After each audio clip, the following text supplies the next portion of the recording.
All right. Here's my live review of Akali versus Ekko. It is Faker's Akali in a solo queue. Um, things I'm gonna be looking for this review is a big focus on kind of how what he's playing for in the early lane, as well as target selection and how he plays like fights going into the mid game. They have an interesting comp of like they have like a very heavy diving front line with Ekko, Viego, and Gnar. And Draven and Ash can get really annoying to dive on top of. I assume that's still the best play is dive on the backline when he gets into the skirmishes, but either way. Um Echo versus Akali, the lane specifics. Echo has a lot more wave clear than Akali. But both of them have actually really good trading potential. And Akali's goal is really to kind of like trade on the Echo as he goes for the wave. But it still is a skill matchup, I would say, especially with Echo having Ignite and Electrocute. We can get the lane pretty hard. I don't know why fleet footwork is the rune for him this game, but it's an interesting choice. At least I probably would have just gone for more standard Conqueror. But and he also goes ability haste as his shard. And I don't know if this is the standard. I'm gonna have to look that up. So either way, early, neither champion really has early wave clear, so I'd just be looking to play it nice and slow, especially the level 2. You're not gonna be really winning unless you can E to like dodge his autos, or like E to get away from his autos and then like wait for his Q to fall down and then maybe get a trade off that way. And then level 3 you can kind of play around your shroud. So you gotta, yeah, generally you're gonna have a pretty big focus on the trading of the lane rather than the waves itself, since your goal is just to contest the Echo.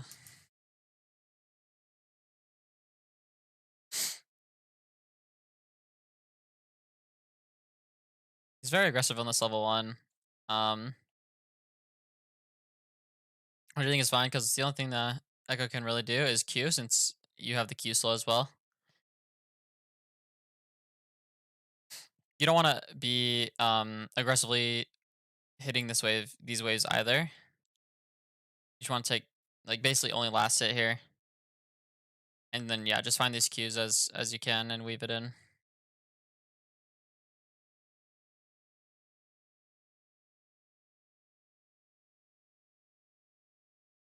Kindra's pathing towards the top side here, and your wave is slowly pushing in. It's really hard for when the wave gets stuck in this position for Akali to actually maneuver, because of the way the waves like because she has no wave clear. I wouldn't be hitting this wave at all, because Echo's gonna AOE on this. The W seems aggressive too. You're gonna want to be able to get a ward out here pretty soon, because if not, then Viego may be able to go for a gank early. You see the Kindred's piling up close to mid. You can actually find the look on this Echo here.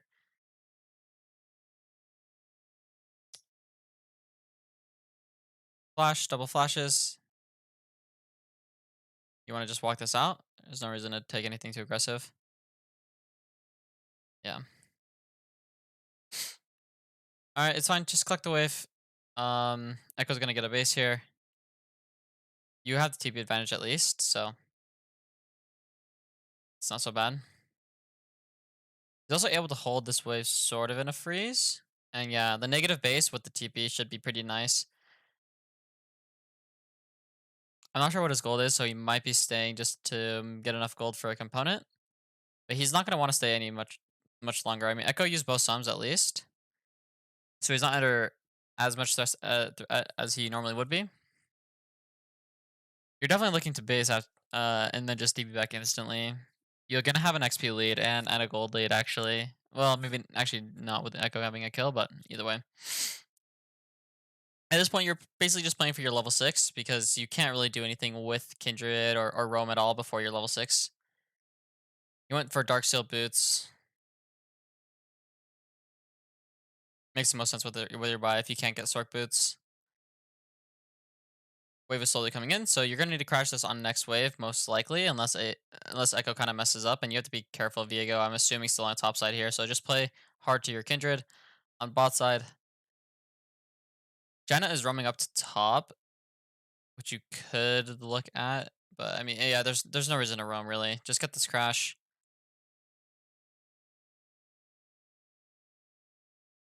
I'd probably drop a ward on top side here. Wards Raptors, just fine. Viego wants to do his Raptors. Um,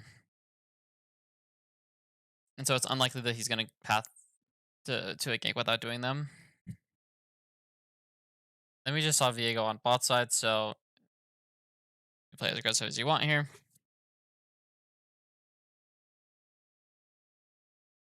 Using the E to kind of get himself out of trades and the W to dodge the Ekko passive. Kendra's invading on bot side here. So you need to be careful of that. You have to be ready to roam here. W is up in 4 seconds. Keep playing even, just play hard towards this bot side. Seems like Kindred actually might be moving up to the mark that we see on here. You're getting close to 6, so as long as you can hit 6 here, you're pretty confident in taking this 2v2 because you have the XP advantage on Ekko. Just need to get up to this Kindred soon. Yeah. Wave's a bit awkward, but Ekko can actually contest you. So I think I would just try to look for a hard shove. He continuously finds these cues though on the Ekko, and Ekko's playing a bit scared. So you're definitely gonna want a Sork's base here. I believe he should have enough gold.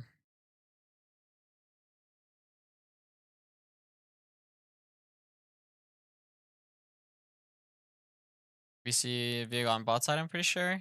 Yeah, just the ward on bot side to make shit so he can shove these next waves without contest. I'm not sure exactly what the W was there for.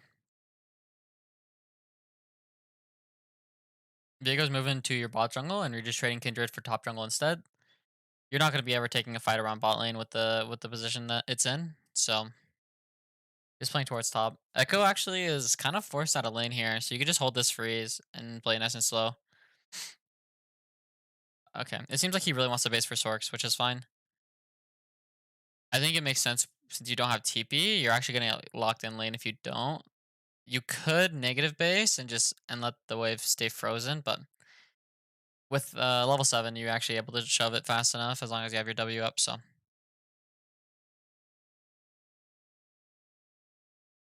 goes for alternator.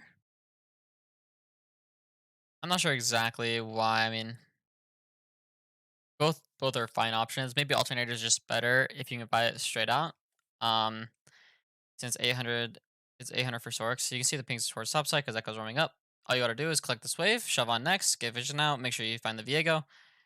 Dragon is up, but yeah, once again, it's so scary. So you're probably just gonna play for Herald, assuming that Kindred wants to do the same thing. Kindred has jungle clamps to clear as well, so you don't really need to force anything right now. I would just shove this wave and then get vision onto one side. Viego's showing top here.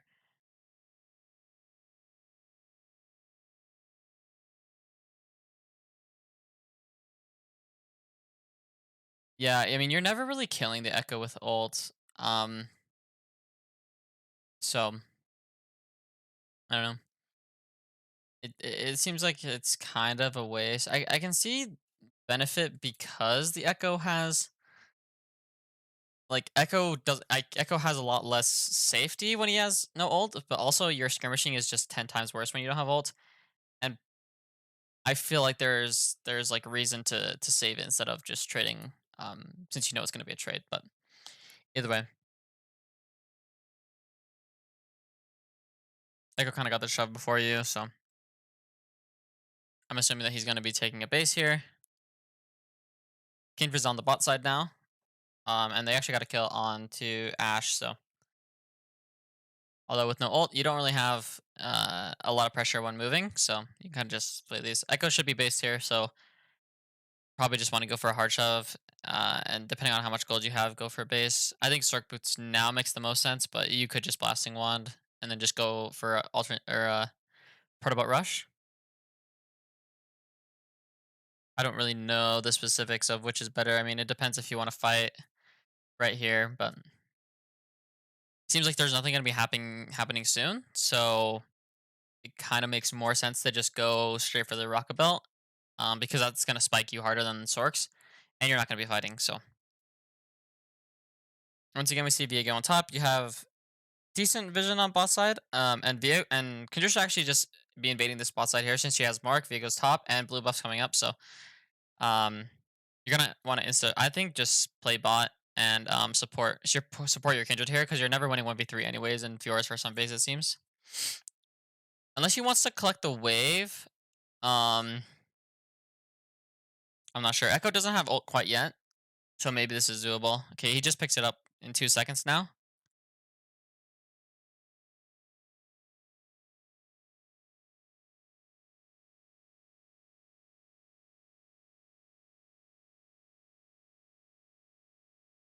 Yeah, I mean they're not really able to do anything. The HP bars are too high, and so his ult actually isn't able to help him kill. I think it just sort of makes more sense to support your Kindred on bot, since the play seems low percentage, but because you can even look for something bot lane with your Janna being there instead. And just denying the Draven is more than like trying to support your Fiora. I think it's more worth it in the long run. TP's to the bot dive. If you can pick up Draven, you just want to do that. Nice. I mean, that's massive. At this point, you want to collect this wave and then push next. And then I don't know the gold, but you're just farming for protobot at this point. You don't want to fight. As soon as you get your protobot, you're gonna have R back up, and then you want to make a high tempo play off of that. Like you want to force a play when you're on that spike. So I just shove until you have your protobot. It seems like he might have it after this plate. A plate and a wave maybe. But you have time. You should be able to shove when you're level 9 Akali, which makes your shove actually pretty decent.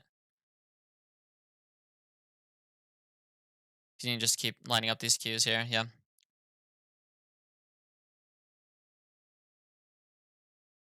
Okay, Draven's back. Just go for your protobot base here.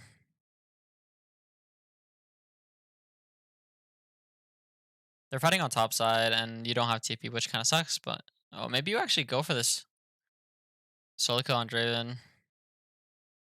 I do like this if you're confident because you haven't used the ult yet, and this is actually massive because you trade 1 for 1 on top side. Yeah, Draven's respecting. Yeah, but he holds for a long time, and then he's just gonna kill. So auto Q misses the E. I think it should be fine. Instantly, as soon as he walks out of passive R's to get into the range, and then Ash shows up, but she's not strong enough.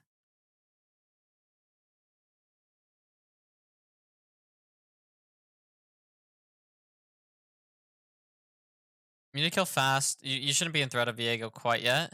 Q slows. Nice. Okay. Now you just really need to get off the map and get your proto belt. If you want, you can shut bot wave because you get proto belt plus Sork boots here. Kendra's looking for invade, but you can't do anything. You don't have ult. I'd maybe just stay to support, just to kind of get the Viego off, because if you land E, you're still useful. It's just very hard to land E, of course. 1 minute 15 seconds on Drake. You're just playing for that. Um, you should just be winning. You're gonna have ult up. You're on the spike, as I've said multiple times. Yeah, fighting doesn't really make sense. Probably just be pinging your team off of that.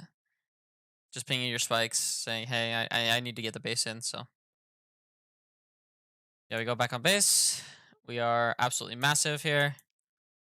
Instantly the bot lane, since MF has just been staying mid. You want to be able to find a flank angle when the dragon comes up anyways. So this makes the most sense. Instantly looking for the kill on Draven. Diego's here, you have to be very careful.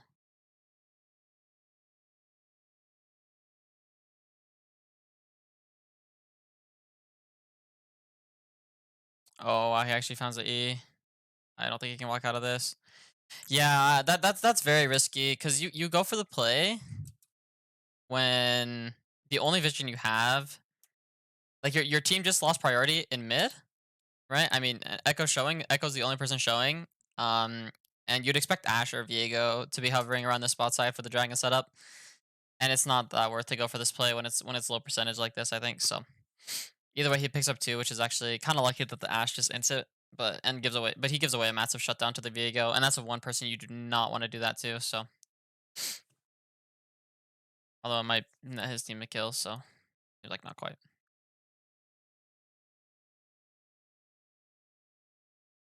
Yeah, I assume Ekko just kind of walks out of this. Oh no, actually. So his team cleans up, which is super nice. Um, kind of lucky, I think, honestly. That it works out like that. But either way, Herald is coming up after Dragon, so you can like kind of push for that once the Dragon goes down here. Um, so just clear mid and then get vision towards top side. Oh my gosh, he just goes harder. Holy shit! These kind of limits are like to just know that you can just kill like that is pretty crazy. I mean, it does make sense, obviously, but holy shit. Yeah, 3 exhaust. So, with that kill, you can actually. I mean, Kendra's going to go for a full clear, and she hasn't reset yet. She doesn't even have Mythic, so it doesn't make the most sense to try and force any Herald, obviously. But, I mean, he's just killing everyone that's walking into him.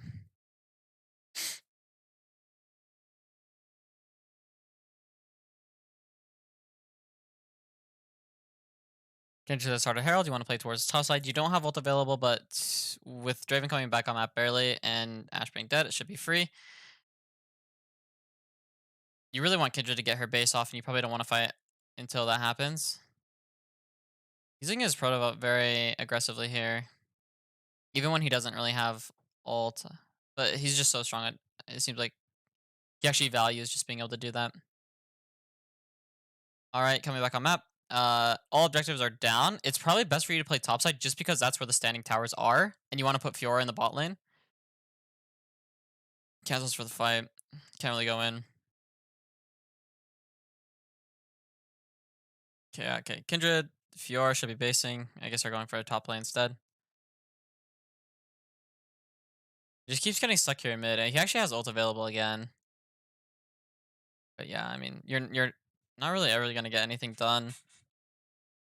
You really need to just space because you've been sharing XP and CS for too long. I think just ping top, like you want to really ping top. I mean, neutral objective of Dragon is up in 3 minutes, and so is Baron.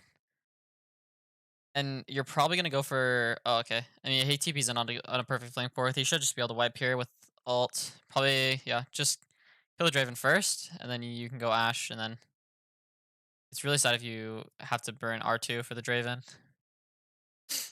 I think he could have maybe kept going there. I mean, his team will find it anyways.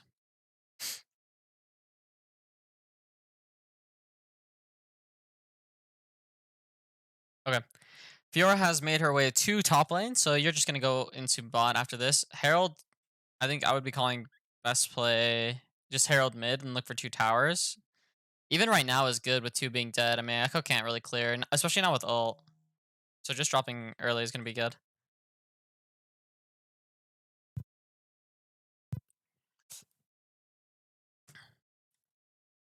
I guess you don't have to use it for this first tower. Draven and Ashe are back up.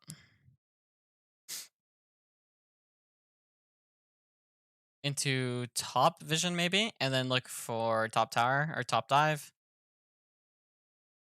You have ult and Mignar is down. He's actually looking for a flank around mid, which is actually that's a pretty good find. I like that.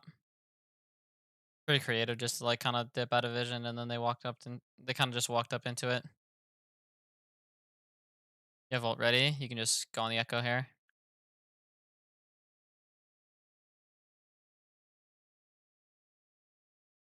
I would go collect bot wave here. Bot wave is just like waiting for someone to fucking collect it. He gets the flash. Okay, Herald's mid. Look for your tower. And then maybe transition into top. I mean, his team is off the map. You don't want to stay on here for too long. I mean, holy shit. I mean, he just knows the fucking limit way better than I do.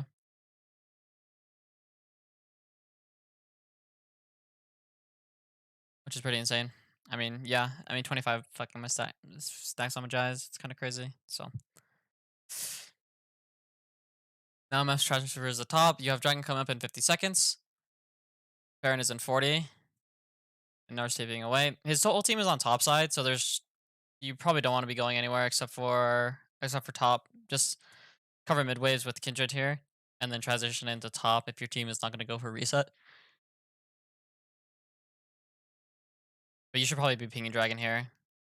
Just ping Drag to be like, we need Dragon like ASAP. But yep. Top and 80 are going to reset. Kindred's going for a mark, which seems so greedy. But either way, you can just match the Ekko wave spot. And then be there. I mean, you're gonna like 1v9 this fight anyways, which means you being on bot side is actually the only thing you need to do to fend off.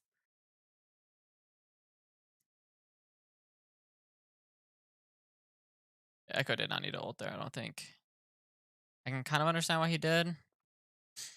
Yeah, and he gets shut down. I mean, I'm trying to think like where you realize that this is just not the play. I mean, this is really disconnected. I think the entire map state was just wrong here. And I don't think killing Ekko is just high percentage. Just like he has the ult to stall, he has W to stall, and then you're expecting people to be bot side with Dragon up. So with the zero vision setup, it's just too risky, and they're gonna lose Dragon for it.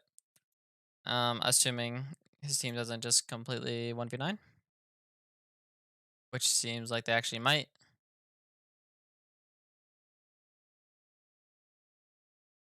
Yeah, I mean, it seems like they're able to actually pick up the Dragon, so I think this is pretty lucky considering he's the most important member on his team. He has to just value his life in these situations, and just take it a little bit more slow. So Dragon is gone. Objective is now Baron. You want to just be able to hard force in their top side vision here, or in their top side jungle, with vision control. Because if you ult on anyone, they're gonna die. And you're under basically no threat besides getting summoned to a wall by Gnar, and then like comboed with Ash R or the other way around, something like that. But other than that, you're just gonna be killing everyone. I would be go shove top wave while your team is off map, but he wants to get in really early into this jungle. Yeah, and this is like kind of the same thing where he's just pressing up really far without a CM. I think he's maybe just limit testing a little bit, but it just makes more sense to go get top wave, I think. Push out top wave, push out mid wave, get jungle control.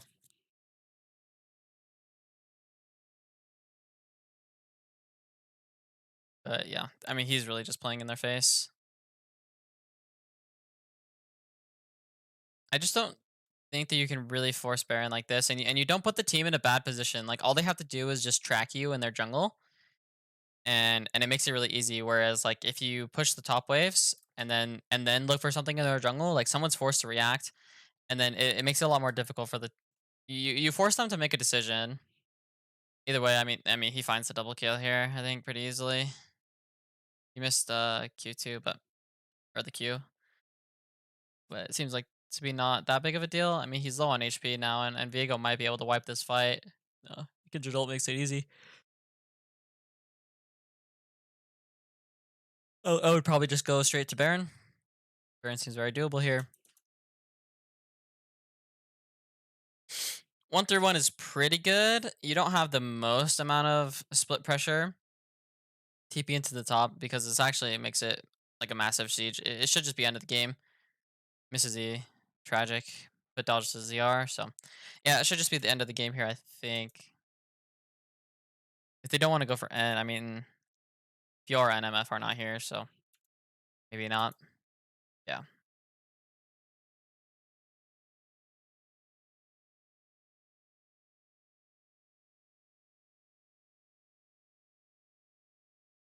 Yep, and then yeah, that should just be the end of the game here. Okay, so kind of the big things that I noticed were this bot play where he sees everything happening top, and Draven is isolated on bot if my internet likes to work. But yeah. Where he sees kind of everything is happening top. Oh, he's already killed the Draven.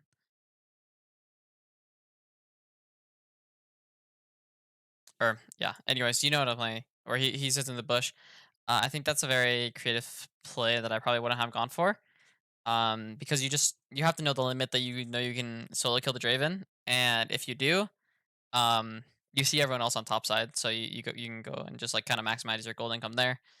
Other than that, I think he could have probably caught more sideways, but I mean, this game really showed how knowing the limits of your champion can really just allow you to take over games. So, yep, that's gonna be about it.